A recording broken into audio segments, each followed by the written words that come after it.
Bueno, eh, entonces, como les decía, lo que da origen a la teoría de la comunicación y de la información, perdón, la teoría de codificación y de la información, es este artículo histórico de Chano, publicado en el 1948, a mediados del siglo pasado.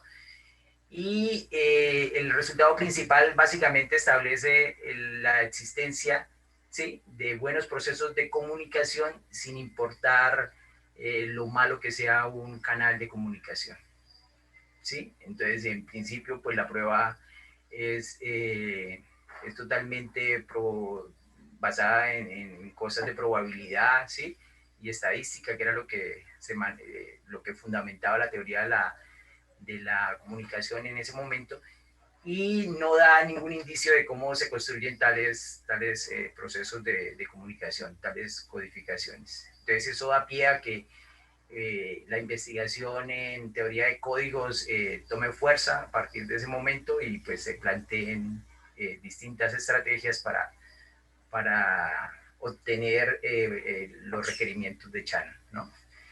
Básicamente, cualquier proceso de comunicación tiene esta estructura sencilla, ¿sí? Un emisor envía un mensaje a un receptor a través de un canal, ¿sí? El mensaje no se puede enviar, ¿sí? No se puede enviar tal cual, ¿sí? Porque los canales normalmente tienen problemas físicos, problemas mecánicos, problemas de ambiente, ¿sí? Problemas humanos, ¿sí? Y todo eso pues distorsiona el mensaje. Entonces, eso era claro, ¿sí? Imaginemos mensajes transmitidos por la misión de la NASA ahorita en Marte, ¿sí? Que más o menos una señal pues tarda más de 20 minutos en llegar a la Tierra. Entonces, en ese tránsito de cualquier mensaje enviado desde Marte, es posible que los ruidos atmosféricos y otras cosas que no se pueden controlar dañen el mensaje y pues no tengamos ningún resultado aquí. Entonces, en ese sentido, la idea de la teoría de la comunicación pues es codificar, ¿sí?, los mensajes, ¿sí?, con distintos propósitos, ¿sí?, dependiendo de qué canal utilicemos y cuál sea nuestra finalidad con el mensaje transmitido, ¿sí? Entonces se codifica el mensaje, lo que se manda por el canal es un mensaje codificado, ¿sí? O sea que antes de que el mensaje llegue al receptor, pues debe pasar por el proceso contrario a la codificación, que es la decodificación. ¿Listo? Entonces, como había dicho al principio, depende de la finalidad, se hace este proceso de codificación. Y entonces, básicamente se tienen identificados 4 categorías, ¿sí?, de codificación, que las he simbolizado con estos 4 diagramas. Esta es la teoría de la compresión de la información, ¿sí?, códigos comprimidos o compresores. El borrador, que es el que simboliza los códigos correctores de errores. El candadito, que es el que hace referencia a los códigos criptográficos, que nosotros no hablaremos en esta charla. Ya Valery nos contó en la primera charla pues todo acerca de la criptografía. Y por último, estos que parece una hoja en blanco y que hace referencia a los códigos esteganógrafos, ¿sí? Un código, perdón, la esteganografía es una codificación para ocultar mensajes dentro de algún objeto portador. ¿Listo? Entonces, inicialmente pues hablaremos de esos 3, ¿sí?, haciendo pues nuestro énfasis en códigos correctores de errores, que pues es el área en el cual pues trabajamos, por lo menos Diana, Javier, John y todos los demás aquí en Colombia. Bien, entonces para empezar a hablar de códigos compresores, La idea pues es ¿dónde son útiles los códigos compresores? Pues en el almacenamiento y transmisión de grandes volúmenes de datos, ¿sí? Entonces el emisor tiene un montón de archivos para, para transmitir o para guardar. Eso también, el canal puede ser un objeto físico que guarda información, ¿sí? Y entonces el emisor, esto cuesta mucho dinero mandarlo al receptor así tal cual, ¿sí? O con una codificación de corrección de error solamente.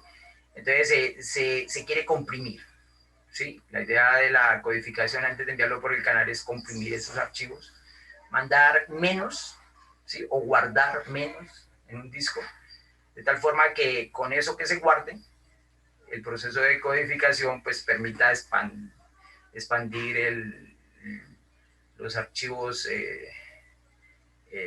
comprimidos y se obtenga pues el paquete original, ¿no? Entonces, todos hemos manejado estos tipos de códigos, son usuales, están los de imágenes JPG, los de audio y video, los MP3, MP4, y estos son nuevos sistemas de compresión de datos. Existe uno clásico y antiguo que es el código Huffman, ¿sí? Que vamos pues a mostrar en el siguiente slide. Huffman era un estudiante de doctorado en el MIT, era alumno de Fano en una materia del doctorado, y Fano propuso que, es una anécdota, propuso que el que no quisiera presentar el examen final podía trabajar sobre un problema que él estaba trabajando, que era precisamente un algoritmo eficiente para comprimir información, ¿sí? Goodman se fue ilusionado para la casa tratando de resolver el problema y decidió mejor ponerse a estudiar para el parcial, ¿sí? Pero después, en algún momento, volvió sobre el tema y resolvió el problema, ¿sí? Encontró un algoritmo de codificación eficiente, ¿sí? Tiene sus desventajas, ya lo vamos a ver, pero pues en el momento era una buena solución para comprimir información. ¿En qué se basa? ¿Sí? Vamos a dar aquí un ejemplito, ¿sí?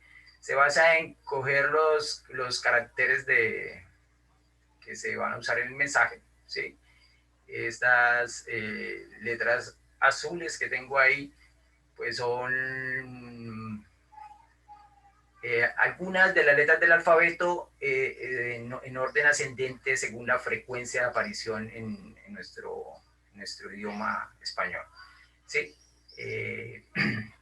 O sea, la E es la que tiene más frecuencia de aparición y pues como para dar el ejemplo, pues estas no son las frecuencias reales de aparición de las letras, ¿sí? Son unos porcentajes diferentes, pero de todas maneras sí concuerdan con que la E es la letra que más frecuencia de aparición tiene en los textos en español. Entonces, para hacer el ejemplo, hemos colocado aquí una frecuencia. Esto normalmente se hace analizando el mensaje, ¿sí? Y viendo qué frecuencias tiene cada letra dentro del mensaje para poder hacer el algoritmo Huffman. O sea, es un algoritmo particular, no universal, para cada mensaje. Tenemos el código ASCII, que es pues, el código estándar de los símbolos utilizados en comunicación, ¿sí? Por ejemplo, la A, que es la letra del alfabeto, es el número 65, creo, ¿no? Este es el número 65 en binario, ¿sí? Y así todas las demás, ¿no? La B pues será el 66, la B no la tengo ahí, ¿sí? Pero las demás pues están con su código ASCII. Entonces, cada vez que yo mande un mensaje con estas letras, pues yo tengo que convertir cada carácter en este código binario, ¿sí? Que aparece ahí, según la codificación ASCII, ¿sí? Y lo que pretende el algoritmo de Huffman es hacer un código de tamaño variable, ¿sí? Que ahorre sobre todo en los caracteres más frecuentes, ¿sí? Si usted se da cuenta, este es el código de Huffman. Ahorita vamos a ver cómo se obtuvo. Eh, Ahorra en los caracteres más frecuentes, o sea, estas letras que son más frecuentes en este ejemplo que estamos haciendo, son más cortas que las menos frecuentes, ¿sí? Que son más largas, ¿sí?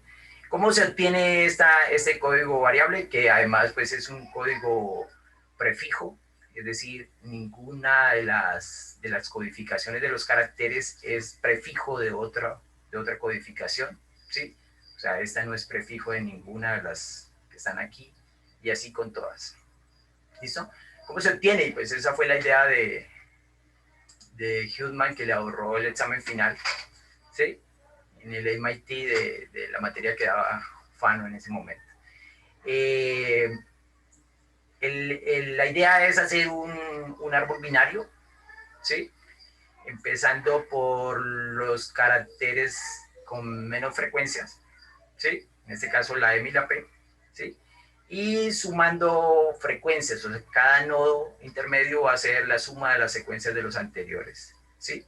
De tal forma de que o sea, siempre estemos sumando frecuencias estrictamente menores. ¿Listo? Entonces, por ejemplo, este tenía frecuencia 1, este tenía frecuencia 2, pues esto será de frecuencia 3. El R también tenía frecuencia 3, pero el N y el M también, entonces yo los puedo sumar. Este tendrá frecuencia 6, ¿sí? Los nodos intermedios, yo no los he colocado ahí, pero pues tienen la frecuencia, la suma de los nodos anteriores, ¿sí? El S y el O tienen frecuencia 4 y 5, o sea que si los sumo, los dos tienen frecuencia 9, eso es más pequeño que si sumara, por ejemplo, el 4 con este que tiene frecuencia 6, que sería 10. Entonces, si sumo estos dos, estos tienen frecuencia 12, y así hasta completar el árbol, ¿no? Hasta completar todos los caracteres y el árbol binario. Entonces, el código Huffman, en este caso, simboliza las ramas del árbol binario para llegar desde la raíz hasta las letras. Entonces, por ejemplo, la A pues es este recorrido de 0 y 0. Por eso es el código Huffman de la A. La E, pues la E está aquí, es 0, 1. ¿Sí? La I está aquí, ¿no? Entonces es 1, 1, 1 y 1. ¿Listo? Entonces, de esa manera, si nosotros queremos codificar con el código ASCII la palabra seminario, ¿sí? Entonces tendríamos esto, después de reemplazar pues, la S, ¿sí? La S, por ejemplo, la E, todo, tendríamos esta secuencia que es en realidad la información digital de la palabra seminario. Y si usamos el código compresor de Huffman, pues tenemos esto que es casi la mitad de la cadena, ¿no? Es un ejemplo sencillo, simple, ¿sí? Como para tratar de ilustrar cómo se hace el proceso de codificación. No, no es, actualmente no es el más usado, ¿sí? Eh, es, hay, ¿sí? De los otros que mencionamos en el slide anterior, se usan más, ¿sí? Pero este es el clásico y es el que nos permite pues, entender este proceso de compresión de la información. ¿Listo? Si queremos hablar de la esteganografía, que es el otro proceso de codificación de la información, entonces el objetivo de la esteganografía es ocultar mensajes en un objeto portador, que normalmente pues, es una imagen, ¿sí? El emisor quiere enviar un mensaje secreto a un receptor y según el protocolo, para que sea un código esteganográfico, tiene que haber ese pacto entre el emisor y el receptor que va a ser un mensaje oculto o secreto. ¿Listo? El mensaje secreto pues se se incorpora dentro de un portador, en este caso una imagen, la imagen de la Gioconda, ¿sí? Y lo que viaja a través del canal es la imagen de la Gioconda, o sea, nadie, ningún intruso que tenga acceso al canal va a sospechar de que ahí hay un mensaje oculto, ¿sí? El proceso de codificación, pues, es el contrario al que se hizo en la codificación y eso tiene el mensaje secreto.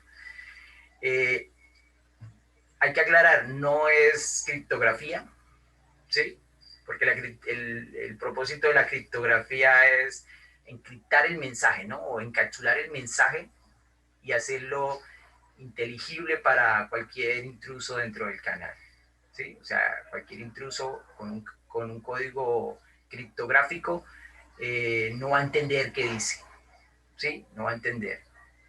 Mientras que el objeto de la esteganografía es que el mensaje pase de imprevisto, ¿sí? Ante los ojos de cualquier intruso en el canal.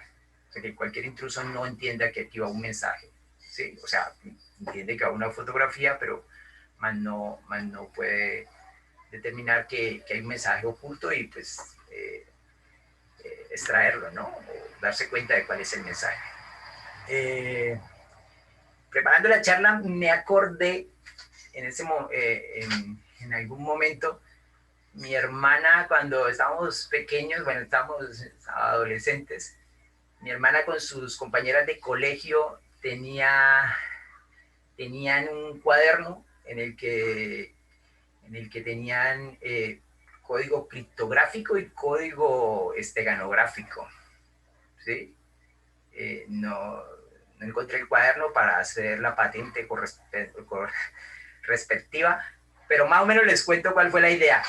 Eh, Ellas con sus amigas del colegio diseñaron caracteres especiales para las letras del alfabeto. Entonces, por ejemplo, me acuerdo que la A era un corazón, la B era un asterisco, la C, etcétera. Y con ese código pues escribían mensajes, ¿sí? Que yo iba a leer, no entendía porque corazón, asterisco, piedra, qué sé yo, ¿sí? Y solo lo entendían ellas que tenían la conversión, ¿no? Ese era un código criptográfico, según todos recordamos la charla pasada de Valerie, nos quedó muy claro cuál era el propósito. Y también usaban otro código que era un código hablado, ¿sí? Para comunicarse pues, en la sala. En ese momento las reuniones sociales pasaban por una sala donde estaba todo el mundo, ¿sí? Y entonces ellas para comunicarse utilizaban un código, pues se hablaban de la siguiente manera. Se decían chipá, chirrá, chimá, chiñá, chiná. No sé si alguno de los presentes en la charla entendió qué mensajes se comunicaron ahí. Lo pueden escribir por el chat tranquilamente. No sé si alguno tuvo la misma experiencia, porque esto se replica, ¿no? Uno cree que esto pasa solamente aquí en Bucaramanga y no. Barranquilla también. En Barranquilla, en Pasto, en todas las ciudades de Colombia pasa lo mismo y son casi los mismos dichos. Uno se sorprende mucho como ¿sí? De esa universalidad de las cosas que pasan localmente. Entonces, esas eran dos formas como de expresar las diferencias entre la criptografía y la esteganografía. O sea, el código último que dije era un código esteganográfico, ¿sí? No sé si alguien lo resolvió en el chat, pero era para decir para mañana, ¿sí? Y entonces cada sílaba era antecedida de la palabra chi, ¿sí? Y aquí se hablaban, y claro, mi papá no entendía, mi mamá no entendía, pues yo vino a entenderlo mucho después, ¿sí? Pero era la forma oculta de ellas comunicarse, y se preguntaban, se respondían, y nadie se enteraba de que ahí había un mensaje oculto. ¿Listo? Bien, pues esa anécdota, las dos son cosas tan antiguas, ¿sí? Así como lo contaba Valerie, la criptografía es desde la antigüedad, la esteganografía también, ¿sí? Ese proceso de ocultar mensajes viene desde la antigüedad, ¿sí? Hay muchos relatos de formas de ocultar mensajes en objetos portadores, ¿sí? Uno de los más representativos es rapar a un esclavo para grabarle un mensaje en el cuero cabelludo, esperar que le crezca el cabello y enviarlo con la instrucción de que sea rapado para descubrir el mensaje. ¿Sí? Está el de unas tintas para escribir en un huevo cocido, ¿sí? Que se penetran en el huevo por la cáscara del huevo, no queda nada, pero una vez pelado el huevo, adentro hay un mensaje escrito en el huevo, ¿sí? Esos son como los clásicos. Pero dentro de los clásicos tengo bueno, todos los clásicos se llaman como null cyber, ¿sí? El objetivo es que no hay una forma usual ¿sí? de escribir el mensaje, ¿sí? Es arbitraria y totalmente, eh, sí. Bueno, por ejemplo, ahí tengo un mensaje que si uno lo lee, un mensaje en inglés, este ejemplo no lo pude personalizar, tuve que acudir a Wikipedia para extraer este mensaje y, y este mensaje que en principio no dice nada para el común de la gente, habla sobre que la protesta es neutral, ¿sí? Y totalmente ignorada, ¿sí? Y que por favor los efectos van contra los embargos y de los productos y habla sobre aceites vegetales. ¿Sí? En principio eso no dice nada, nadie entiende que ahí haya algo así, un mensaje secreto, ¿sí? Pero si subrayo las segundas letras de cada palabra, ¿sí? Entonces encuentro el mensaje secreto, ¿sí? Subrayando y extrayendo esas segundas palabras, entonces el mensaje secreto que en ese texto es Pershing zarpa desde Nueva York el 1 de junio, ¿sí? Fue sacada de Wikipedia, ¿no? Tal cual está ahí. El punto es, mensajes como estos los ha utilizado las instituciones militares, ¿sí? De cualquiera de los dos bandos y inteligencia, ¿no? ¿Sí? No sé, los acrósticos podrían ser de este tipo de mensajes y demás. Mensajes modernos, están los de inserción en el bit menos significativo. Traigo un ejemplo también para poder entender un poquito de qué se trata. El ejemplo es, vamos a ocultar la letra A, ¿sí? Que tiene este código en el código ASCII. Lo vamos a ocultar en 3 bits que hacen parte de una imagen en formato RGB, ¿sí? R de rojo, perdón, sí, de red, green y blue, ¿no? Rojo, verde y azul, ¿sí? Entonces, todos los píxeles en este formato son 3 bits y cada bit representa pues una cantidad del color rojo, del color verde y del color azul. Entonces vamos a escoger 3, ¿sí? Estos 3. Este primero hace referencia pues a este color salmoncito, ¿sí? Este segundo, según las cantidades que tiene, hace referencia a este azul y este último pues a este verde, ¿no? Según las cantidades.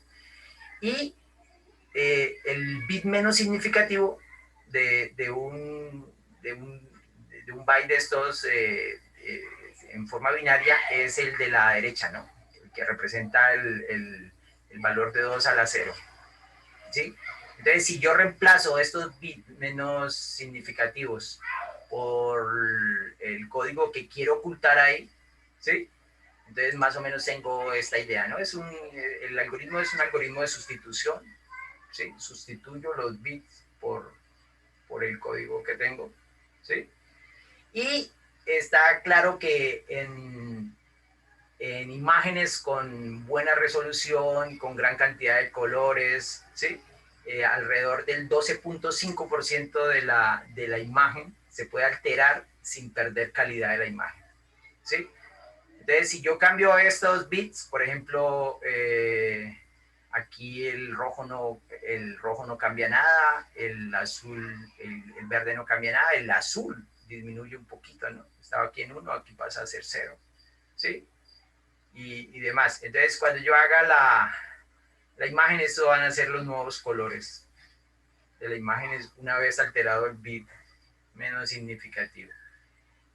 Uno puede comparar y a la vista rápida son la misma cosa, o sea, las imágenes no pierden. Y ahí va el mensaje, ¿no? Va el mensaje oculto, por eso lo coloqué en la estructura inicial con la Gioconda, pues para hablar que las imágenes son las que más se utilizan para mandar mensajes ocultos. ¿Listo? Bien. Bien, entonces después de hablar de los dos anteriores, pues vamos a hablar de los códigos correctores de errores, ¿sí? Que son pues, los que más se trabajan, ¿sí? Actualmente, y con distintos propósitos, ¿no? Entonces, ¿cuál es el objetivo? El objetivo es transmitir un mensaje a través de un canal interferido por ruido, ¿sí? El ruido, pues, hace referencia a cualquier agente que distorsiona el mensaje. Entonces, si yo el mensaje lo codifico, ¿sí? Lo paso al mensaje digital, que es la codificación con ceros y unos, y lo envío, pues una vez haya un cambio de alguno de los bits, el mensaje se va a dañar. ¿Listo? Entonces, la idea de la codificación es coger el mensaje digital y agregarle una cierta redundancia. O sea, este mensaje va a ser más robusto, ¿sí? Y de tal forma que la redundancia permita que así se hayan alterado ciertos bits. Aquí he señalado pues algunas alteraciones de estos que se mandaron, ¿sí? Así se hayan alterado algunos de estos bits, se pueda recuperar el mensaje original, ¿sí? Se pueda detectar que corregir los posibles errores. Eh, Todos hemos visto estas semanas la misión de la NASA a Marte, ¿sí? El rover, bueno, estas son las tres fotos, esta fue la foto del aterrizaje, esta es la foto ganadora de la primera semana, ¿sí? Y tomada desde una cámara ahí como metida dentro de un globito, ¿no? Y esta es la imagen ganadora de la segunda semana, ¿no? Hay unas votaciones ahí para escoger la mejor imagen de la semana. La semana pasada no sé cuál fue la mejor imagen, sí, creo que no había salido esta semana no ha salido la mejor imagen, esta era la semana pasada y la anterior. Bien, entonces cualquier canal de información actual, ¿sí? De información digital, utiliza códigos correctores de errores, ¿sí? Por lo que decíamos, no podemos esperar que un viaje tan largo de una señal como las que emite este robot no llegue completamente fiable aquí a la Tierra, ¿no? Sería pues un gasto innecesario y hemos visto pues fotos impresionantes gracias a la teoría de los códigos correctores. Bien, para entender un poquito los conceptos básicos, necesitamos un alfabeto y nosotros vamos a tomar un cuerpo finito con Q elementos, ¿sí? El mensaje digital va a ser pues, la secuencia larga de símbolos de ese alfabeto, ¿sí? Ahora pues no son solamente ceros y unos, sino son caracteres del cuerpo finito con Q elementos. La codificación pues va a ser la forma de coger los símbolos de información del mensaje y convertirlos en palabras más grandes, ¿no? O sea, meterle una redundancia a cada uno de esos. De tal forma de que la decodificación, que es el proceso contrario, permita que recibida una palabra, ¿sí? de este espacio, pueda decidir con cierta certeza cuál fue la palabra enviada en esa transmisión. ¿sí? Esta forma de decidir cuál es la palabra enviada tiene que ver con la distancia de Hamming. Entonces, la distancia en el espacio vectorial F igual a n, yo no sé si ustedes ven ahí. Vale, sí, sí ven. La distancia en este espacio vectorial de dos vectores es pues, el número de componentes en las que difieren los dos vectores, ¿sí? Y la distancia mínima de un código, que son todas esas, es un subconjunto de F igual a n, pues es el mínimo pues, de todas de evaluar todas las palabras del código, los code words. La capacidad del código es este valor, parte entera de menos un medio. Y esta gráfica nos demuestra, ¿sí?, que si yo hago bolas con centro en las palabras del código, ¿sí?, y radio t, que es esta capacidad, entonces estas bolas son disyuntas, ¿sí?, de tal forma de que si el vector recibido y está a una distancia menor que esto, pues está dentro de alguna bola, ¿sí? O sea, tiene una palabra cercana, ¿sí? La palabra más cercana es el centro de la bola en la que se encuentra. ¿Por qué? Porque pues, la distancia entre dos palabras es más grande que la distancia mínima, ¿sí? Es mayor o igual que la distancia mínima, ¿sí? Por lo tanto, cualquiera que tenga t cambios, pues va a estar dentro de alguna de estas bolas, ¿no? Si tiene más cambios, pues puede tener la posibilidad de que no sepamos decidir cuál fue la palabra enviada, ¿no? Pero entonces la idea de los códigos es cómo crear palabras código, ¿sí? De tal forma de que estas bolas sean lo más alejadas posible y con mayor número de palabras. Eso pues, implica mayor corrección de errores. ¿Listo? Se sabe que un código puede detectar hasta d-1 errores, ¿sí? Cualquier d-1 cambio no cambia a otra palabra del código, ¿sí? Porque la distancia mínima es d, deben haber d cambios para pasar a otra palabra del código, y puede corregir hasta esta capacidad del código. Entonces, eso tiene una limitante que es la cota de Singleton. La distancia mínima no puede ser más grande que la redundancia más 1. ¿Listo?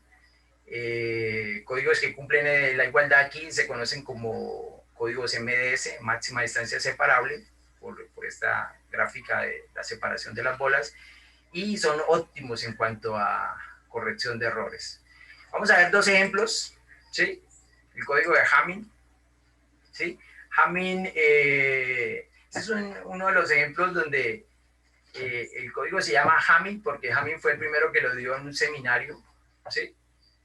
Dio las ideas en un seminario, pero fue publicado primero por Marcel Golay, ¿sí? Entonces, es un poquito como confuso, pero bueno, esa es más o menos la historia. No hay ningún problema, en la literatura se conoce como el código de Hamming usual. ¿Cuál es la idea del código de Hamming? Tengo cuatro bits, ¿sí?, de información, y voy a agregar 3 bits de redundancia, ¿sí? De tal forma que en cada una de estas bolas, ¿sí?, de distintos colores, haya una suma congruente con 0 módulo 2. Es decir, que la suma de estos 4 de 0, que la suma de estos 4 de 0, que la suma de estos 4 de 0. Entonces, aquí está el código de Hamming, ¿sí? Yo considero todas las posibles 4 dígitos de información, y a cada uno pues le agrego 1, ¿no? Pues a si A es 1 y estos son ceros, pues tengo que agregar un 1 aquí para que esta bola me dé 0, y tengo que agregar un 1 aquí para que esta bola me dé 0. Este 0 porque estos son 0, ¿sí? Y esa es la idea, ¿no? Como una paridad ahí en cada una de las bolas. Si hacemos el análisis, la distancia mínima es 3, es decir, puede detectar hasta 2 errores y corregir un error. ¿Listo? Había pensado en hacer un ejemplito como para dar la participación a alguien del seminario, es ¿cómo determinar que puedo corregir un error? Entonces, si agarro cualquier palabra de estas 16 que aparecen ahí y le cambio una posición, yo puedo determinar cuál fue la enviada. Entonces, hagámoslo con Diana, aunque parezca preparado, ¿sí? Es como cuando el mago dice, vamos a hacer un truco de magia y vamos a pasar a alguien del público. Venga usted, señora. Sí, usted, mamá, venga. Eso. Vamos a ver si no fallo. Vale, pero para evitar la timidez o algo, pues vamos a contar con Diana. Diana va a escoger una de estas 16 palabras del código y nos va a cambiar un bit, un bit arbitrario. ¿Sí? Usted lo muestra al público, no me lo muestra a mí. Y dígame qué palabra, dígame los qué, en orden, como aparecen ahí. De izquierda a derecha te dicto. Eso. Vale. Pues sería 1, 0, 1, 0. Espere, que yo estoy tratando de escribir 1, 0. 1, 0. ¿Sí? 1, 0. 1, 0. 0. 0. ¿Sí? Entonces, en esa palabra se supone que se cometió un error. Ella eligió una de esas 16 para enviar y cambió un bit arbitrario. Entonces, el objetivo del código es decidir con cierta certeza qué bit fue y corregirlo. ¿Listo? Entonces, por la forma como fue creado el código, pues necesitamos verificar que la paridad dentro de estas bolas, pues, se dé, ¿no? Entonces, si usted suma estos 4, pues da 0, ¿sí? O sea que aquí no hay posibilidades de error. Si suma estos 4, ¿sí? Da 0, ¿sí? O sea que aquí no se cometió el error. Si suma estos 4, entonces aquí de la sumada 1.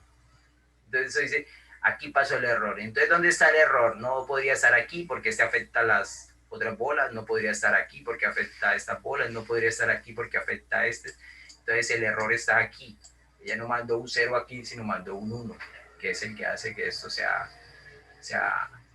tenga la paridad. ¿Sí? ¿Sí? ¿Le dimos, Diana? ¿Cómo? Sí, le dimos al que era o no. Sí era. Y entonces de esta forma el código permite pues, corregir el error, ¿sí? Y decidir con suficiente certeza cuál fue la palabra enviada. Bien, entonces espere, me borro aquí.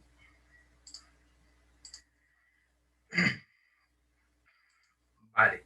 Este código de Hamming tiene propiedades sorprendentes, es muy sencillo, pero pues nos permite para hablar informalmente de muchas propiedades que aparecen en los códigos correctores de errores. Entonces, por ejemplo, lo de la matriz de control o control de paridad. Estas son las sumas de cada una de las bolas y debe ser igual a 0, ¿sí? Entonces esto establece que cualquier vector de 7 componentes multiplicado por esta matriz está en el código si satisface este sistema matricial. ¿Listo? Entonces esta matriz se puede utilizar como para controlar qué vectores están en ese código. Una propiedad 2, una propiedad de decodificación. Ya vimos una que podría implementarse en un algoritmo para hacer la decodificación. Pero si yo cambio la posición de las palabras, en vez de mandarlas A, B, C, D, E, F, G, la mando de esta forma. Es decir, esta la mando aquí de primera, etc. ¿Sí? Esta es la matriz de control. ¿Sí? Esta es la matriz de control inicial que habíamos dado en el slide pasado. Y esta es la nueva matriz de control, ¿no? Simplemente cambio, como cambié el valor, pues cambio el valor de las columnas dentro de la matriz. ¿Por qué? ¿Qué se ve? Pues que estos códigos son los mismos en principio, son códigos similares, ¿sí? Tienen las mismas propiedades, ¿sí? Y esta es la versión más conocida del código de Hamming.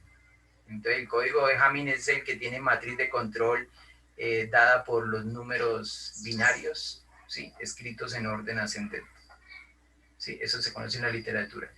Escrita de esta forma es usual porque el proceso de decodificación, ¿sí? que establecemos es que enviar una palabra C y cometido un error es lo mismo que sumar a la palabra un vector con una sola componente no nula, ¿sí? La componente donde se metió el error, ¿sí? Entonces, cuando yo multiplico esta nueva matriz de control de paridad con el vector recibido, ¿sí? Pues voy a encontrar la posición, ¿sí? En binario de donde se cometió el error. Entonces, por ejemplo, la de Diana el error estaba en la G, creo, ¿sí? Entonces, me va a dar la posición, ¿sí? Donde se cometió el error en binario. ¿Listo? Bien. Codificación, pues yo puedo ver estos bits de información codificados como esta palabra código con esta redundancia, ¿sí? Y pues obtener una matriz que es la que me permite, es como la traspuesta de la matriz de transformación de esta transformación lineal, y la que me permite pues determinar cuáles son las palabras o generar todas las palabras del código. ¿Listo? Y una última propiedad, la propiedad de perfección. Si yo hago cada palabra código bolas con centro 1, entonces voy a recubrir totalmente el espacio F2 a la 7. ¿Sí? Estos códigos lo hacen y códigos que cumplan con esa condición se llaman códigos perfectos. ¿Listo? Bien, otro código para ir redondeando el asunto son los códigos Rie-Solomon, ¿no? Entonces, la idea es, entre más estructura matemática yo pueda incluir en la creación del código, más herramientas tengo para determinar sus capacidades. Entonces, el código Rie-Solomon utiliza n igual a q-1 y ve un elemento primitivo de fq, ¿sí? Utiliza entonces este espacio vectorial de los polinomios de grado menor igual que k, menor estricto que k, y la codificación pues escoja cada polinomio y evalúelo en los distintos elementos no nulos de fq, ¿sí? Entonces la imagen de esta función evaluación es lo que se conoce como los códigos Rie-Solomon. De una manera muy sencilla, aplicando de que cuál es el mayor número de ceros que puede tener un polinomio de grado menor estricto que k, se obtiene que el peso mínimo de las palabras pues va a ser n menos k más 1 y por lo tanto esa es la distancia mínima también, ¿sí? Y por lo tanto estos códigos Rie-Solomon son MDS. A diferencia de los de Hamming, estos códigos sí satisfacen la cota de Singleton que habíamos visto al principio. Códigos Rie-Solomon fueron utilizados en las primeras misiones espaciales, la Galileo, ¿sí? Que el objetivo era explorar Júpiter, ¿no? Estas eran las imágenes tomadas hace como 45 años de estas misiones espaciales de la NASA a exploraciones de Júpiter. También son los utilizados en los CDs y en los DVDs, ¿sí? Lectores de formato CD y DVD pues tienen incorporados esta codificación de código Rie-Solomon. Vale. Códigos con distintas estructuras matemáticas, tenemos los siguientes, los lineales, que son estos dos que hemos visto, están dentro de esta familia de códigos lineales, es decir, son subespacios vectoriales de dimensión k en fq a la n, ¿sí? Si queremos más estructuras matemáticas, tenemos códigos cíclicos, donde las codewords pueden ser vistas como polinomios, como los coeficientes de un polinomio, ¿sí? Y los códigos son vistos como un ideal, ¿sí? De un anillo cociente. ¿Listo? Aquí es donde dije que no iba a decir mayor cosa, pues también por el tiempo y para pues, no aburrir a los que no tienen pues, la formación suficiente para entender. Los códigos algebraico-geométricos es el campo en el cual yo trabajo. Están construidos sobre curvas algebraicas, ¿sí? Sobre cuerpos finitos, ¿sí? Y la mayoría de, pues la idea básica es como generalizar los códigos Ritz-Solomon que vimos ahí. Están también los códigos con la métrica del rango. Estos códigos tienen longitudes grandes, ¿sí? Y la métrica del rango, pues es el rango usual de las matrices y es el campo de trabajo del profesor Javier de la Cruz, ¿sí? Están los códigos de grupo, ¿sí?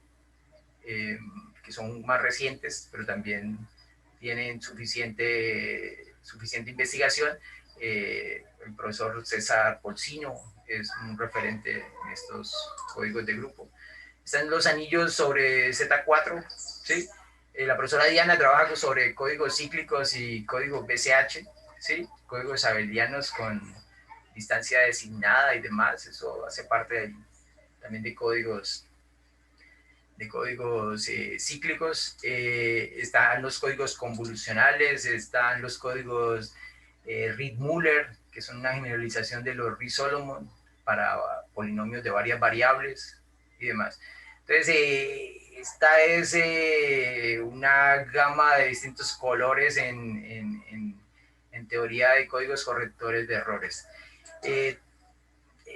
Cada 3 años se estaba haciendo una reunión internacional sobre teoría de códigos, se llaman las reuniones del Castillo, en estos sitios europeos medievales, ¿sí?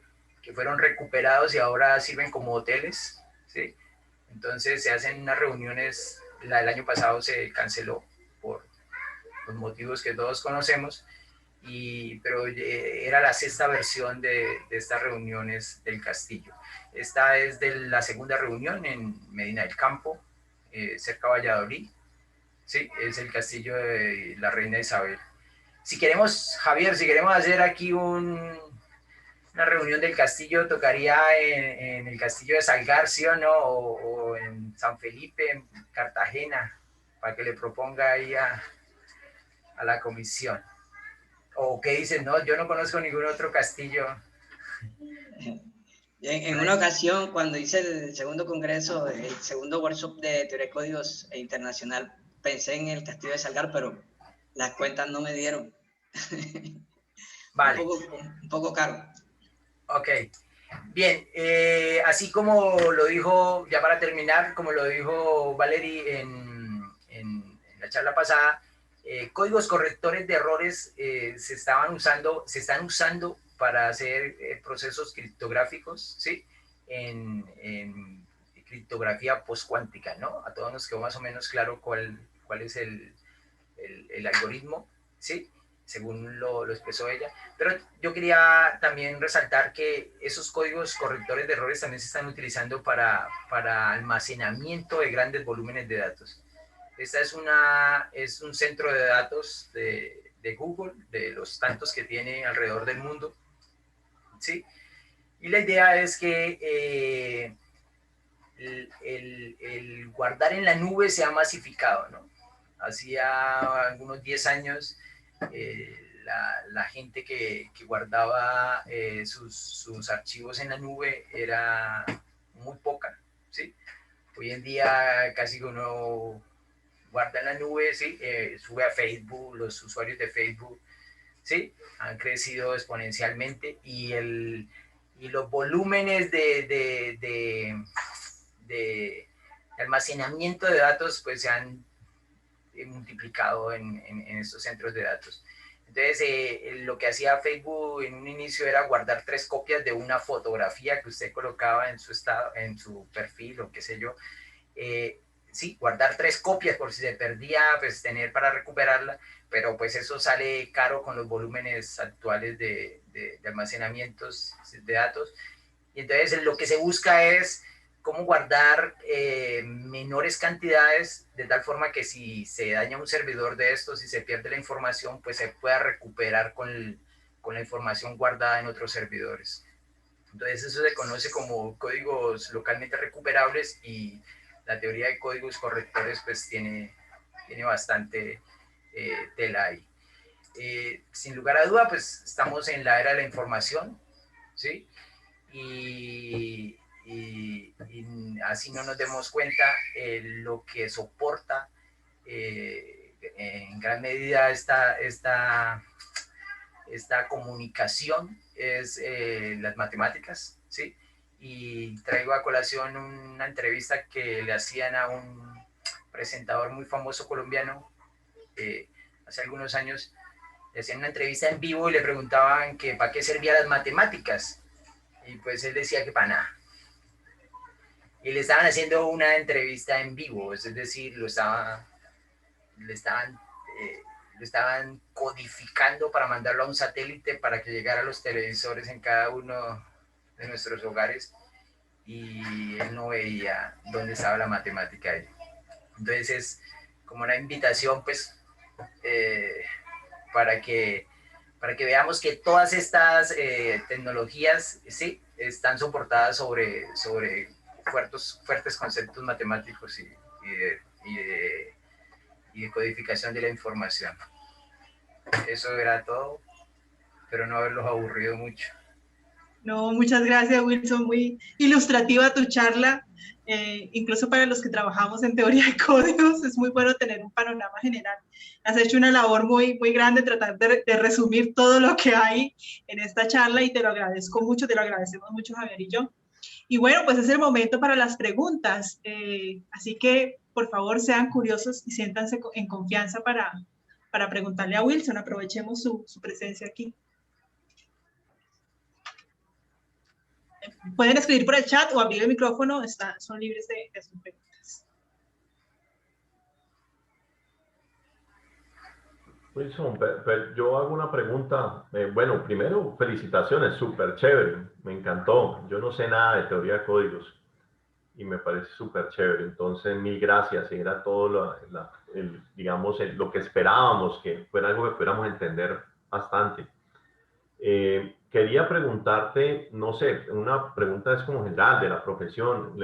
Las personas que hacen teoría de códigos, como tú, o criptografía, por lo menos en Colombia, ¿cuál es su, digamos, su potencial laboral en la actualidad? ¿Cómo ves que se pueden desempeñar? Bien, preparando esta charla, precisamente pues tomaba experiencias de codificación de otros países y, por ejemplo, un ejemplo no tiene nada que ver con lo que tú preguntaste, pero que pues nos puede encauzar hacia la respuesta, es en España el DNI, ¿sí? Que es el número de la cédula, el número de identificación, tiene un dígito de control, ¿sí? De tal forma que si usted le piden el número de su cédula, digamos allá, entonces usted da el número y si se equivocó en uno de los dígitos, pues suena una alarma diciendo que está mal, que lo diga, ¿sí? Aquí en Colombia, en el 2003, se cambió el número de la cédula.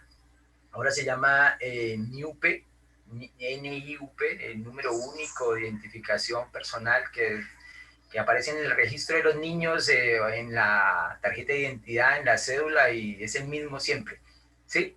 A diferencia de nosotros que cambiamos del registro civil a la cédula y demás. Entonces, en ese NIU yo estaba averiguando y ni siquiera se tuvo en cuenta las experiencias de España en colocar un dígito de control, ¿no? Que eso pues puede, por lo menos, evitar los errores, ¿sí? En la manipulación de esos datos, ¿no? El punto es, en Colombia nos hace falta todavía mucha cultura, dependemos mucho de lo que se hace en otras partes, es decir, importamos tecnología, no exportamos, ¿sí? Y cosas como ese simple ejemplo que te puse, pues nos faltan aquí en Colombia como tener como más presencia en los organismos institucionales, qué sé yo, para tomar ese tipo de decisiones. estamos, bueno, no sé qué más responderle a Álvaro.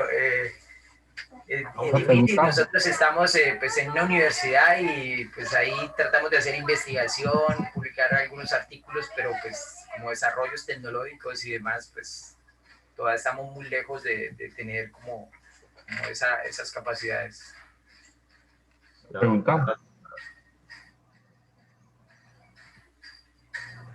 Bueno, tengo dos manos levantadas. Diego Rosselli. Así. Bueno, hola Wilson, no, pues me encantó, yo vengo de otro, ya le cuento de qué campo vengo, pero me encantó la conferencia, tuve que pegarme unas escapaditas por momentos por estar haciendo multitasking, pero quería mencionar por un lado el código genético, que no sé si hizo alguna alusión en algún momento que me hubiera perdido yo ahí, como con unas poquitas letras logra comunicar tanto de la conformación de los seres vivos. Y el otro, yo soy médico y soy profesor de epidemiología en la Javeriana, pero originalmente me formé como neurocientífico, era profesor de neurociencias y me llamaba la atención también el código que siguen las neuronas para comunicarse entre ellas. Lo que se sabe de la comunicación interneuronal es que una neurona, y lo decía yo en mis clases, no sabe hacer sino una cosa y la hace siempre igual, que es un impulso nervioso y siempre son idénticos o pues muy similares. Pero se ha visto que lo que cambia es no solo la frecuencia, y con eso mandan distintos mensajes, sino el patrón. Entonces, a veces les decía ya a mis estudiantes, es distinto el papapam, casi sean 3 por segundo o lo que sea, le cambian el ritmo de porro por ritmo de tango y ya eso es un mensaje distinto. Entonces, también hay y obviamente muy poco descifrado en qué es lo que quieren decir porque cada neurona tiene su propio lenguaje, no es que sea estándar. Entonces, interesante porque tiene algo de criptografía también ahí la comunicación de nuestras neuronas en el cerebro. Era ese comentario. Nuevamente, gracias por la charla. No, con gusto. Gracias a usted por el comentario, muy oportuno.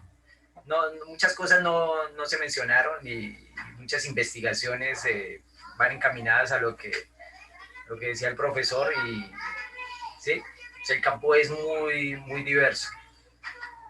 Bueno, vamos con Alexander Olgui. Buenas tardes para todos. Dando continuidad a la pregunta que hizo el profesor Álvaro y a lo que responde Wilson, incluso es un poco extraño que no hayan hecho eso de pronto con las cédulas, ¿cierto? Con los documentos de identificación, porque cuando vamos al supermercado y hay un problema con la lectura en el producto que vamos a llevar, ahí hay un código de verificación, o sea, el error que a uno le estén cobrando, qué sé yo, 1 kilo de carne, en lugar de cobrarle lo que deberían cobrarle, se debe a eso, que si hay código de verificación, pero no lo aplicamos de pronto para los documentos de identidad. Las tarjetas de crédito también tienen un código de verificación. Es una cosa sencilla de pensar, porque si miramos, por ejemplo, un banco como Bancolombia, que tiene tanto debitaviente, en esa longitud tan pequeña que hay, uno pensaría que pues, los números deberían de agotarse, ¿no? Pero no, debido a ese código de verificación que tiene ese tipo de, las tarjetas de débito o crédito, no se presenta ese tipo de ambigüedades. Y al igual que dice Wilson, no sé por qué de pronto no hay como esa conexión de las ciencias básicas ahí de pronto con la industria, o que no se tenga en cuenta esos puntos de vista. Gracias. Gracias, Alexander. Gracias. Osvaldo Rodríguez. Buenas tardes a todos.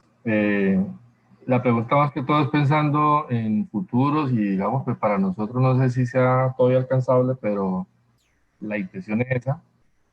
El soporte de todo esto está en jugar con ceros y unos y tener el concepto de bit.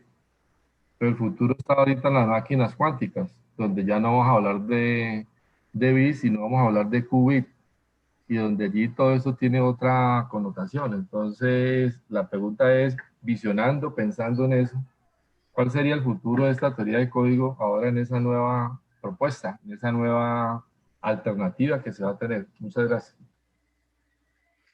Sí, Osvaldo, hay, en estas reuniones del Castillo, en las 2 últimas reuniones se ha incluido lo que tú dices, ¿no? O sea, códigos para postcuánticos se llaman, ¿no? Códigos postcuánticos para soportar la comunicación por computadores cuánticos.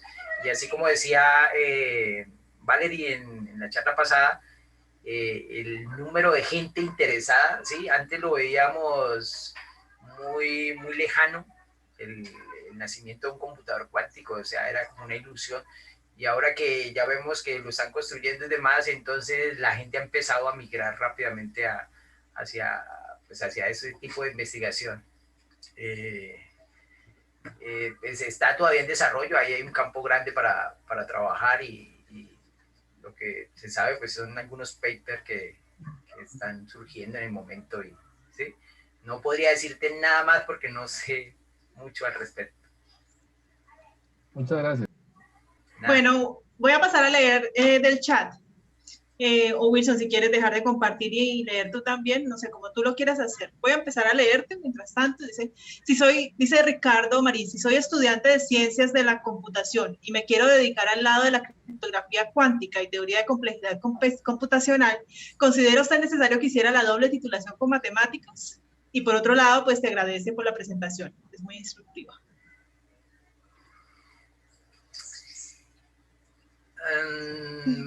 Vale, ¿qué le puedo decir? Yo creo que, volviendo a la pregunta que me hacía Álvaro al principio, yo creo que es hora de hacer como equipos entre las distintas disciplinas, ¿no? Aquí en Colombia los matemáticos trabajamos solamente con cosas de matemáticas, los ingenieros, todos los demás trabajan en sus áreas y como que no nos encontramos. Eso pasa por una falta de liderazgo de las instituciones científicas del país, ¿no? Del mismo Colciencia o Minciencias, que ahora ya no sé, que es ilegal, bueno, cosas por el estilo. O sea, que hace falta como hacer coequipos y trabajar todos en el mismo, ¿sí? Las matemáticas pues, o sea, si es de su agrado, pues matricúlese en el programa de matemáticas. Pero si usted está pensando solamente en estas aplicaciones, pues más bien vincule un matemático, ¿sí? No sé de qué universidad es el estudiante, vincule un matemático y unan fuerzas para formar un equipo y trabajar en ese sentido. Aquí otro participante le recomienda y le dice, hágala otra carrera. Bueno, paso a la siguiente pregunta. ¿Nos podría mandar algún enlace, link para empezar en este mundo de la criptografía y códigos para jóvenes de colegio secundario? En internet se consiguen muchas cosas muy sencillitas. La verdad, hay un artículo reciente que leí que hablaba de precisamente eso. O sea, es muy lógico trabajar teoría de códigos en niveles como primaria, por ejemplo. Y no, porque ya les di el ejemplo de mi hermana, ¿no? La interpretación de los mensajes de mi hermana y todo eso. O sea, eso lo traemos como, ¿sí? Como de nuestra naturaleza humana y pues los semilleros, de hecho, las universidades deberían partir de estudiantes de primer semestre y trabajar pues desde que llegan a la universidad en temas de este estilo. Wilson, a propósito de eso, hay un librito que escribió esta famosa matemática en teoría de códigos, Veraplés, que sí, es para niños de secundaria. Sí, sí. Es un librito es muy sencillito para niños de secundaria. Si tú tienes el link, pásalo ahí al bueno, yo no tengo el link, pero sí tenía o tengo el libro. Podría intentar a ver. Entonces, le puedes escribir en el chat. Yo escribí en el chat el apellido de la autora, pues, Veraplés. Pero, pues, si tú quieres compartirle a Rocío, pues, por el interno tu correo para que se puedan comunicar, estaría perfecto. Veraplés, haciendo publicidad, Veraplés y Huthman tienen un libro de introducción a la teoría de códigos o fundamentos de teoría de códigos que es excelente sí, también para los que no tienen mucho conocimiento y quieren aprender de una buena fuente, ¿no? Porque en teoría de códigos se puede ir por entropía y cosas por el estilo que lo van a llevar a donde a lo mejor no quiere llegar.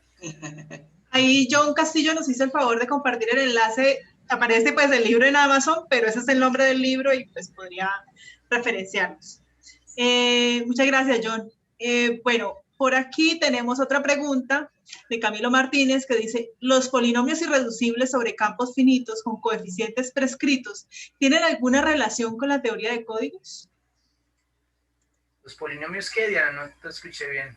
Irreducibles sobre campos finitos con coeficientes prescritos, que si tienen alguna relación con la teoría de códigos.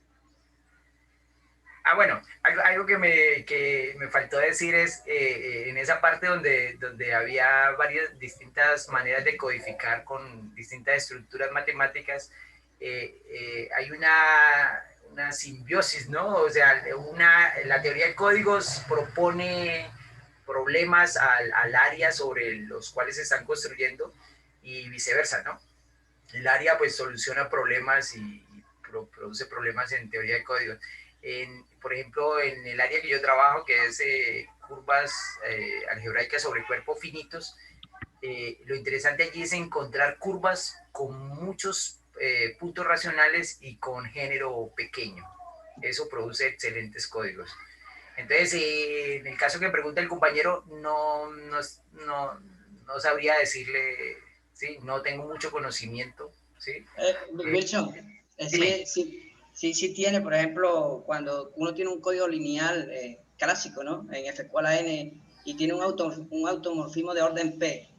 En el caso en que el polinomio 1 más X, hasta X a la P a la menos 1 es irreducible, en ese caso las cosas se hacen más simples porque estaría uno sobre un cuerpo y puede hacer cuentas más rápido ya. Y entonces sí hay conexiones con polinomios reducibles. Y todo. Sí, yo me imagino que sí. Incluso hasta en los códigos Hüttman los códigos Ruth-Muller y Ritz-Solomon, o sea, seguro que son los que presenté como que trabajan polinomios, ¿no? Que se pueden ver como polinomios. Sí. Digamos que yo trabajo con polinomios irreducibles para crear códigos, pero la pregunta es, no entiendo qué tiene que ver con coeficientes prescritos. No entiendo lo de coeficientes prescritos, Camilo. Si quieres explicar la pregunta, eso pues está bien.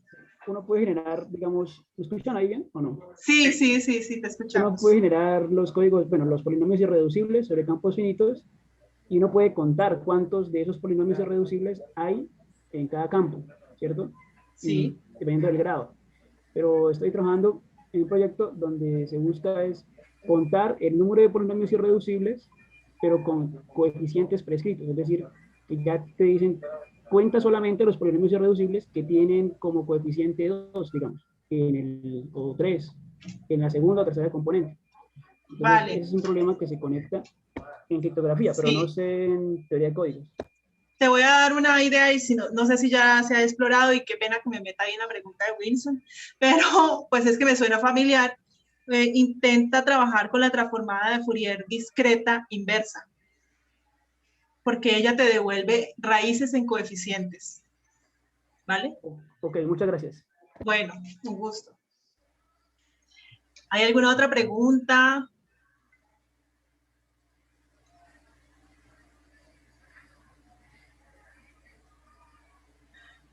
Bueno, pues si no hay más preguntas, yo quiero pues agradecer a Wilson haber compartido con nosotros esta charla tan interesante, tan resumida, pero con muy buena presentación, digámoslo así, de todo lo que se puede hacer, porque lo que hay es un universo de cosas por hacer.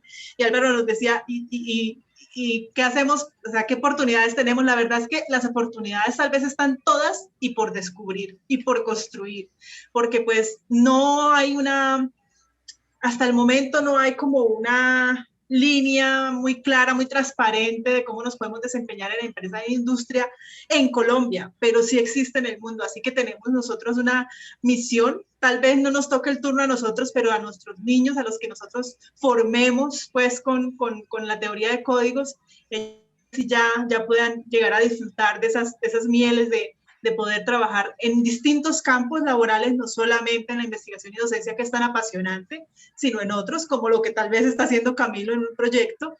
Y entonces, pues, agradecerle a Wilson, agradecerles a Javier, a Álvaro y a Juan por el espacio, y pues bueno, no sé, ahí dejo a Wilson si quiere despedirse, a los que quieran decir algo, ya les cedo la palabra. Wilson, por la charla, muy interesante, y muchas preguntas. Muchas gracias. Gracias a ustedes por la iniciativa, Álvaro y Juan. No, pues Javier y Diana son... Javier y Diana por la organización y la logística. Muy chévere, Wilson. Muy chévere. Sí, no, y bueno, me alegra que haya venido mucha gente y preguntas desde cosas de secundaria. Por ejemplo, eso me encantó, saber que existe un libro escrito por una eminencia sobre el tema, parece espectacular. Sí. A veces nosotros nos quedamos como que los niños, ¿cómo los motivamos? Yo, por ejemplo, últimamente trato de usar un poquito de grafos para motivar a niños a pensar en cosas aplicadas, porque tienen muchas aplicaciones. Pero pues saber que también se pueden hacer cosas así con códigos, pues qué chéverísimo. Entonces, buenísimo, estuvo muy bueno. Bueno, y invitarlos para el próximo. Listo, bueno, muchas gracias, feliz tarde. Sí, el próximo John Baena. El próximo... Javier sí. Berbel. Javier Berbel. Sí, Oiga, sí. El próximo, espérate, lo leo, el próximo es Javier, quien nos acompañaría pues el primer viernes no festivo del mes de abril, que eso viene siendo el 9 de abril, ¿cierto? Ok. No sé, ahora sí. No, yo tengo, bueno, después les comento, tengo 2 invitados más, pero bueno. Vale, muy bien, se vuelve más nutrido esto, así que bienvenidos siempre. Primer viernes no festivo de cada mes, vamos a estar aquí, no se pierdan, las otras charlas están también muy buenas, y aquí pues vamos aprendiendo todos de a poquito, ¿no? Entonces, pues, bienvenido. Perfecto. Se ganó el Gracias. Hola, Marianita, gracias. Hola, Marianita. Hola, Marianita. Chao, chao.